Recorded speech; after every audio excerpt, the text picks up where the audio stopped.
cerrar la puerta, mi querido hermano, a ese mundo que está afuera, que no quiere que Dios sea glorificado y va a tratar de intervenir, va a tratar de sembrar dudas, va a tratar de jalarnos, ¿verdad? Para que ya no estemos creyendo en Dios.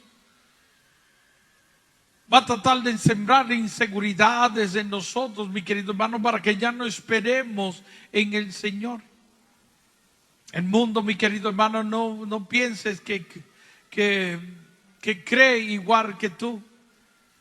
Cree en otra cosa y tiene una misión, y su misión es de separarnos de Dios, y su misión es que Dios no sea glorificado, y tratará con todas sus fuerzas de dañar, enfermar la fe que nosotros tenemos, con el propósito que ya nosotros no creamos en Dios o esperemos en Dios.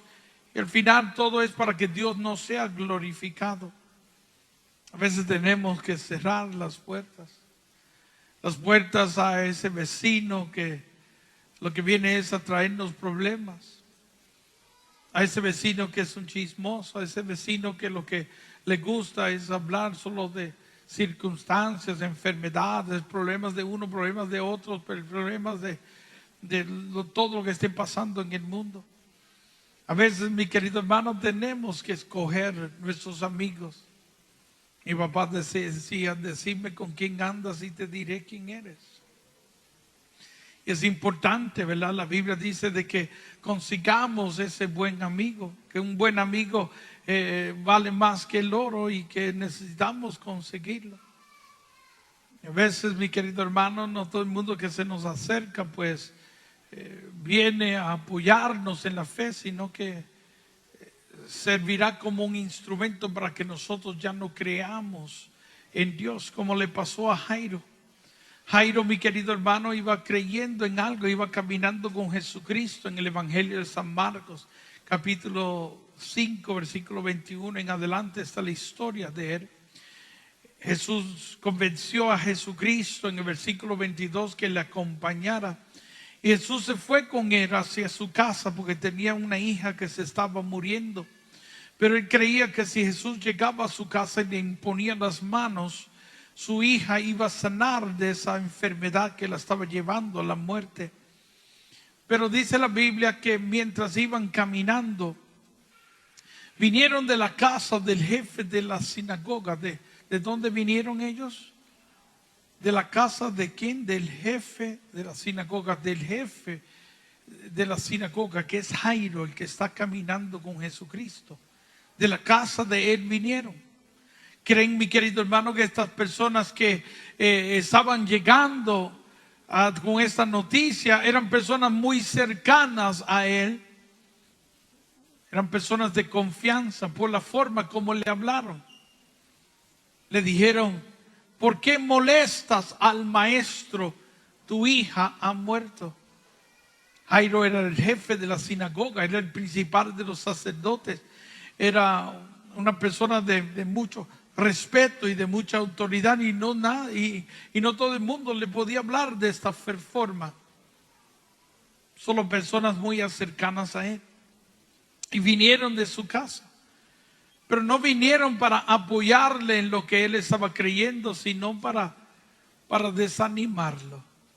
¿Por qué molestas al maestro? Tu hija ha muerto. La suerte de Jairo es que ahí estaba Jesucristo, que se hizo el desentendido, dice la Biblia.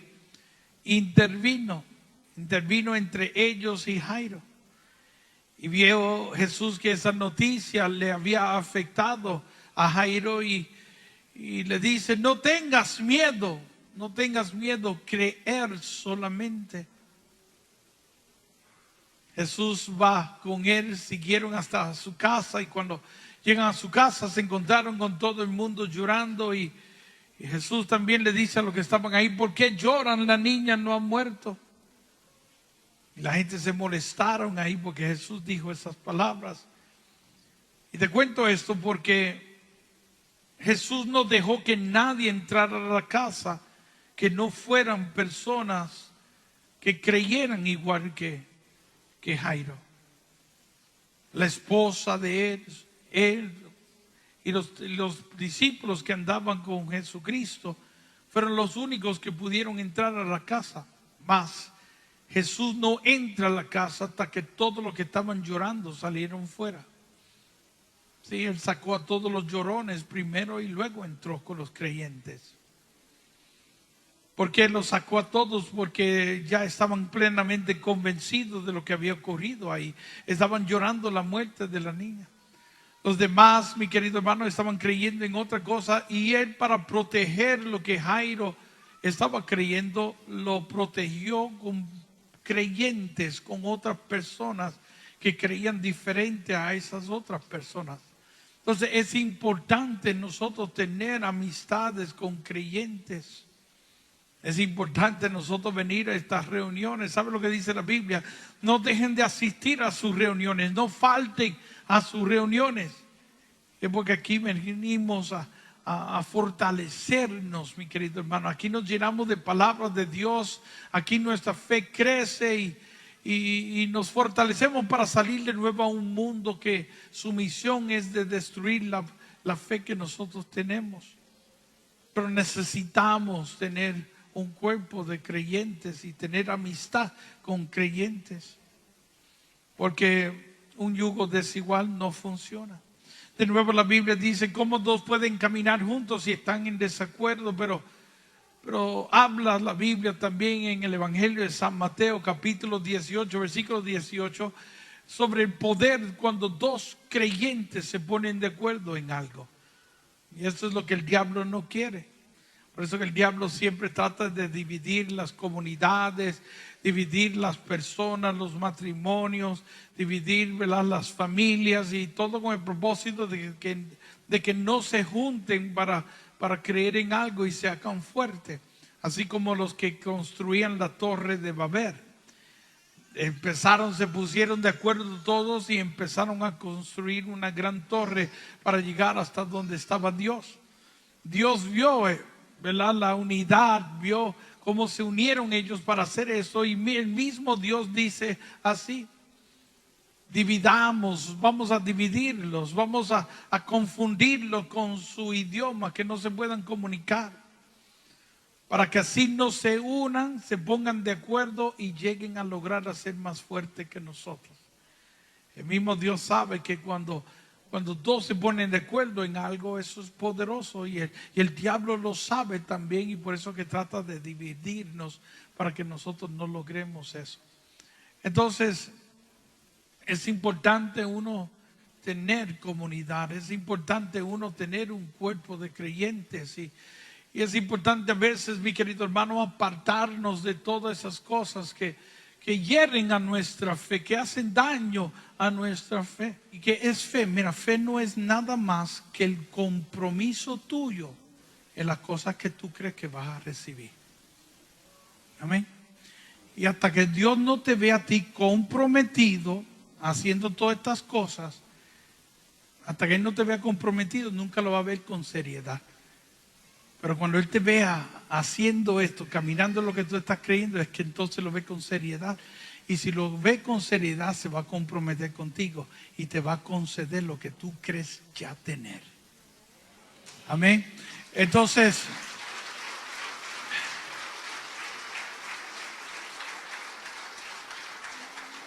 es la seguridad de que tú vas a recibir lo que estás esperando, ¿verdad? Entonces tú caminas en esa seguridad, en esa certeza. Esta mujer empezó pues a tomar, ¿verdad?, todas las vasijas con la seguridad de que se iba a hacer así. El poco aceite que tenía empezó a llenar todas las vasijas, y no fue hasta que ella dejó de producir vasijas que el aceite se detuvo. El aceite se detuvo. Pero dice la Biblia que con lo que colectó pagó la deuda que tenía y vivió el resto de su vida con lo que ganó de eso. Yo creo que si ella hubiese traído 1,000,000 de vasijas, 1,000,000 de vasijas se hubiesen llenado, ¿verdad? Fue cuando ella se detuvo, cuando ella ya no produjo, cuando ella ya no caminó más o esperó más, ahí es cuando se detuvo el aceite. Así es en lo espiritual. Las únicas limitaciones que tiene Dios son las que tú mismo le estás poniendo. Para Él nada es imposible. Él todo lo puede. Tú solo lo tienes que creer y tú tienes que llevar a Dios en todos tus asuntos. Y tú verás cómo el Señor te va a bendecir en grande.